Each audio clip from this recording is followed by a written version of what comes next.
Bagaimana awalnya Anda bisa sakit jiwa? Berawal dari hubungan keluarga, Dok. Coba jelaskan. Beberapa tahun yang lalu, saya menikah dengan janda. Janda itu punya anak umur 20 tahun. Ya. Kemudian ayah saya yang menduda merayu anak tiri saya.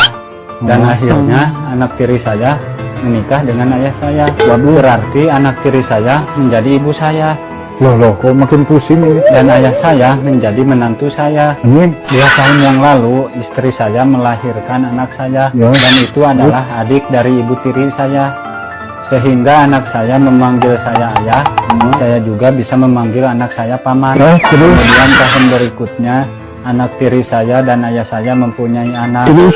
Itu berarti saudara saya dan memanggil saya kakek. Pada saat yang sama, istri saya adalah ibu dari ibu tiri saya. Ya. Dan saya sebagai suami dari istri saya adalah kakek dari anak saya sendiri. Begitu ceritanya, Dok. Otak saya hampir meledak memikirkan hubungan keluarga saya. Makanya saya jadi gila kayak gini. Aduh, lama-lama gue bisa gila dengerin cerita lo.